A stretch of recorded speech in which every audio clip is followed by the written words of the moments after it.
ప్రపంచం ఇప్పుడు అగ్నిపర్వతంపై నిలబడి ఉందా? మానవాళి వినాశనానికి కౌంట్ డౌన్ మొదలైందా అంటే అవునని అంటున్నాయి అంతర్జాతీయ పరిణామాలు. ఇప్పటికే ఉక్రెయిన్ గాజా యుద్ధాలతో అట్టుడుకుతున్న భూగోళంపై తాజాగా వెనిజువెలాపై అమెరికా జరిపిన మెరుపుదాడులు మరో పెను ప్రకంపనలు సృష్టించాయి. వెనిజువెలా అధ్యక్షుడు నికోలస్ మదురోను మాదక ద్రవ్యాల ఉగ్రవాదిగా అభివర్ణిస్తూ రాజధాని కరాకస్ పై అమెరికా బాంబుల వర్షం కురిపించింది.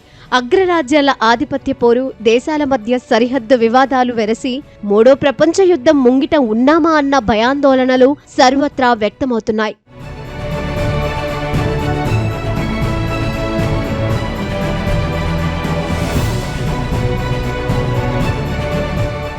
అంతర్జాతీయ రెస్క్యూ కమిటీ విడుదల చేసిన ఎమర్జెన్సీ వాచ్ లిస్ట్ 2026 నివేదిక విస్తుపోయే వాస్తవాలను బయటపెట్టింది.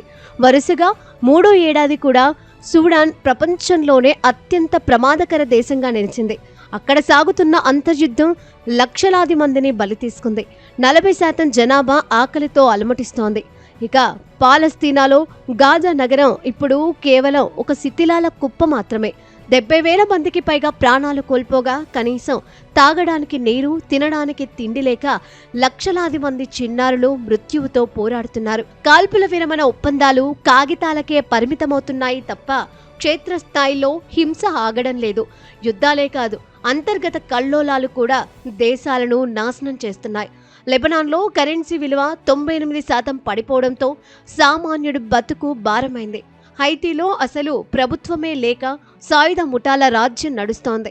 అటు మయన్మార్లోనూ సైనిక తిరుగుబాటు, ఇటు కాంగోలో ఖనిజ సంపద కోసం జరుగుతున్న రక్తపాతం మానవత్వానికే మచ్చగా మారాయి. దక్షిణ సూడాన్లో 6 ఏళ్లుగా వస్తున్న వరదలు, ఆహార కొరత కారణంగా 28,000 మంది ఆకలి చావులకు చేరువలో ఉన్నారు. ప్రపంచ దేశాలన్నీ ఆయుధాల తయారీపై పెడుతున్న దృష్టిలో 100వ వంతు కూడా ఈ ఆకలి కేకలను ఆపడానికి పెట్టకపోవడం గమనార్హం. ఇంతటి చీకటి పరిస్థితుల్లోనూ అంతర్జాతీయ రెస్క్యూ కమిటీ వంటి సంస్థలు ఆశాకిరణంలా కనిపిస్తున్నాయి.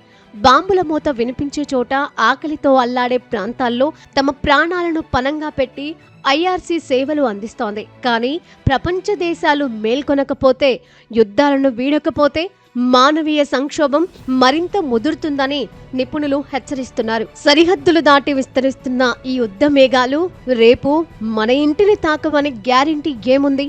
శాంతి ఒక్కటే ఈ వినాశనాన్ని ఆపగల ఏకైక మార్గం.